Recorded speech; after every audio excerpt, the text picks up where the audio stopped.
Hello friends, अस्सलाम वालेकुम। उम्मीद करते हैं कि आप सब खैरियत से होंगे। दोस्तों, आज की इस वीडियो में हम एक बहुत ही ज़बरदस्त टूल के बारे में लर्न करने वाले हैं जो कि पीडीएफ का टूल है कि हम किस तरीके से अपने किसी भी डॉक्यूमेंट को पीडीएफ में कन्वर्ट कर सकते हैं।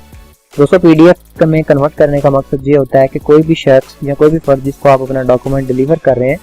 वो आपके डॉक्यूमेंट के अंदर, डिज़ाइन के अंदर किसी भी किस्म की चेंजिंग ना कर सके या अमेंडमेंट्स ना कर सके। तो उसके साथ साथ अगर आपने कोरल ड्रा के अंदर सीवी डिज़ाइन की है या इस तरह का कोई वर्क बनाया है, डिज़ाइन किया या डॉक्यूमेंट क्रिएट किया है जिसको पीडीएफ में कन्वर्ट करना ज़रूरी है, तो आज की इस वीडियो में हम यही चीज़ सीखेंगे कि हम किस तरह अपने डॉक्यूमेंट को पीडीएफ फॉर्म में कन्वर्ट कर सकते हैं। वो कौन से तरीक़ेकार हैं, वो कौन से टूल्स हैं, वो कौन से ऑप्शंस हैं जहाँ से हम पीडीएफ के इस टूल को, इस ऑप्शन को एक्सेस करेंगे, ताकि हम ये भी जान पाएँ कि हम कोरल ड्रा के अंदर पीडीएफ को कहाँ से एक्सेस कर सकते हैं और किन तरीकों से अपने डॉक्यूमेंट को पीडीएफ में कन्वर्ट कर सकते हैं। तो आइए चलते हैं और देखते हैं कि कोरल ड्रा के अंदर ये टूल, ये ऑप्शन कहाँ अवेलेबल हैं और सबसे ज़्यादा बेस्ट प्रैक्टिस या सबसे ज़्यादा बेस्ट ऑप्शन जिसको एक्सेस करने में सबसे ज़्यादा टाइम कंज्यूम होता है, वो ऑप्शन हम कहाँ से एक्सेस कर सकते हैं। दोस्तों, जब भी आपने अपने डॉक्यूमेंट को पीडीएफ फॉर्म में कन्वर्ट करना है तो सबसे पहले आप क्या करेंगे कि फाइल मेन्यू पे क्लिक करेंगे। फाइल मेन्यू पर क्लिक करने के बाद जो आपके सामने ड्रॉप डाउन मेन्यू अपीयर होगा तो उसमें पब्लिश टू पीडीएफ का ऑप्शन अवेलेबल होगा। आप जैसे ही पब्लिश टू पीडीएफ के ऑप्शन पर क्लिक करेंगे तो इसका एक छोटा सा डायलॉग बॉक्स आपके सामने अपीयर हो जाएगा जो कि बेसिकली आपसे इसकी लोकेशन की डिमांड करेगा कि आप इस डॉक्यूमेंट को, इस डिज़ाइन को किस जगह पे सेव करना चाहते हैं। दोस्तों, जब आप इसको पीडीएफ फाइल में कन्वर्ट कर देंगे या पीडीएफ फॉर्म में कन्वर्ट कर देंगे तो आप देखेंगे कि आपका जो डॉक्यूमेंट है वो कुछ यूँ नजर आएगा, जैसा कि हमने एक डॉक्यूमेंट को अपनी स्क्रीन के ऊपर जो वो हाईलाइट किया हुआ है कि उसके ऊपर बकायदा पीडीएफ जो है वो मेंशन है। दोस्तों, दूसरा आप यहाँ पर भी देख सकते हैं कि इसकी जो टाइप फाइल है वो भी पीडीएफ है, यानी कि ये बकायदा पीडीएफ के अंदर ही कन्वर्ट होगा। दोस्तों, अब आप जैसे ही सेव के बटन पर क्लिक करेंगे तो आपका ये जो डॉक्यूमेंट है, ये जो डिज़ाइन है, ये उस मुतल्लिका लोकेशन पे जाके सेव हो जाएगा। दोस्तों, ये तो था पहला तरीक़ेकार जिसके ज़रिए आप अपने डॉक्यूमेंट को या डिज़ाइन को पीडीएफ में कन्वर्ट कर सकते हैं। दोस्तों, जो दूसरा तरीक़ेकार है वो ये है कि जब आप अपने डॉक्यूमेंट को एक्सपोर्ट करते हैं, चाहे वो आप मेन्यू के इस ऑप्शन में आके एक्सेस करें, चाहे आप कंट्रोल ई प्रेस करके उसकी शॉर्टकट की के जरिए एक्सपोर्ट की विंडो पे आए, चाहे आप यहाँ पर जो मेन्यू बार के नीचे ऑप्शंस अवेलेबल हैं, अगर आप इस आइकन पे भी क्लिक करेंगे जो कि एक्सपोर्ट का आइकन है, तब भी आपके सामने विंडो अपीयर हो जाएगी। आप क्या करेंगे कि यहाँ पर जो सेव टाइप फाइल्स का ऑप्शन है, यहाँ पर आप क्लिक करेंगे और यहाँ से आप पीडीएफ के ऑप्शन को सिलेक्ट करेंगे। आप यहाँ पर देख सकते हैं कि यहाँ पर बहुत ज़्यादा फाइल टाइप्स और एक्सटेंशंस अवेलेबल हैं।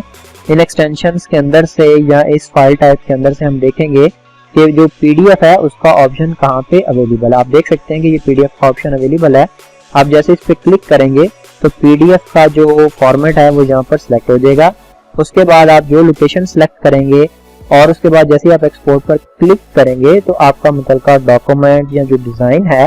वो पीडीएफ की शेप में उस लोकेशन पे जाके एक्सपोर्ट हो जाएगा, सेव हो जाएगा। दोस्तों, ये तो था दूसरा तरीक़ेकार जिसके ज़रिए आप अपने डॉक्यूमेंट को या अपने डिज़ाइन को,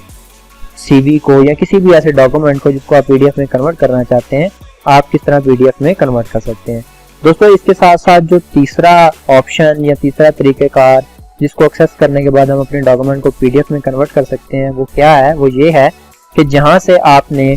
एक्सपोर्ट के टूल को एक्सेस किया, ऑप्शन को एक्सेस किया, उसके बिल्कुल साथ ही एक छोटा सा पीडीएफ का ऑप्शन भी अवेलेबल है जो कि हमने हाईलाइट किया हुआ है और आप सब देख सकते हैं। आप जैसे ही इसके ऊपर अपना माउस कर्सर लेके जाएंगे तो बकायदा ये आपको छोटी सी डिस्क्रिप्शन शो कर देगा जो कि आप देख सकते हैं, पब्लिश टू पीडीएफ। यानी कि अगर आप इस ऑप्शन पर भी क्लिक करेंगे तो आप इसके जरिए भी अपने किसी भी डॉक्यूमेंट को, अपने डिज़ाइन को पीडीएफ फॉर्म में कन्वर्ट कर सकते हैं। तो आप देख रहे हैं कि हमारे सामने वही विंडो अपीयर हुई है जहाँ पर सबसे पहले हम इसकी लोकेशन को सिलेक्ट करते हैं कि हमने इस फाइल को या इस डिज़ाइन को कहाँ पे सेव करना है। फिर हम यहाँ पर उसका फाइल नेम मेंशन करते हैं और आप देख सकते हैं कि इसकी जो फाइल टाइप है वो बाय डिफ़ॉल्ट पीडीएफ है क्योंकि हमने स्ट्रेट फॉरवर्ड डायरेक्टली पीडीएफ के ऑप्शन को, टूल को एक्सेस किया। आप जैसे ही सेव के इस ऑप्शन पर क्लिक करेंगे तो आपका जो डॉक्यूमेंट है वो पीडीएफ में कन्वर्ट होने के बाद उस लोकेशन पर जाके सेव हो जाएगा। दोस्तों, ये थे 3 तरीक़ेकार जिनके ज़रिए आप आसानी के साथ इनको एक्सेस करते हुए अपने किसी भी डॉक्यूमेंट को पीडीएफ फाइल में कन्वर्ट कर सकते हैं। हम उम्मीद करते हैं कि आपको हमारी ये वीडियो भी बहुत पसंद आई होगी और आपने एक अच्छे अंदाज में, बड़े तफसील के साथ ये चीज़ देख ली और लर्न भी कर ली होगी कि आप कहां से पीडीएफ के इस ऑप्शन को एक्सेस कर सकते हैं और सबसे अच्छी और बेस्ट प्रैक्टिस कौन सी है जिसके जरिए या जिसको इस्तेमाल करते हुए आप अपने डॉक्यूमेंट को पीडीएफ फाइल में कन्वर्ट कर सकते हैं, जिसमें टाइम भी सबसे ज़्यादा कम कंज्यूम होता है। हमारी वीडियोस को लाइक करें, ज़्यादा से ज़्यादा शेयर करें, और अगर आप कोरल ड्रा के मतलब किसी तरह बहुत कुछ सीखना चाहते हैं, ऑप्शन फीचर्स को, फंक्शनैलिटी को लर्न करना चाहते हैं, तो अभी हमारे यूट्यूब चैनल को सब्सक्राइब कीजिए, बेल आइकन को प्रेस करें ताकि आप कोरल ड्रा के मतलब हर आने वाली वीडियो से बाखबर रह सकें। मिलते हैं नेक्स्ट वीडियो में नए ऑप्शंस, नई फंक्शनैलिटीज, नए टूल्स के साथ लर्न करेंगे कुछ मजीद फीचर्स, फंक्शनैलिटीज को। तब तक के लिए इजाजत दीजिए। अल्लाह हाफिज।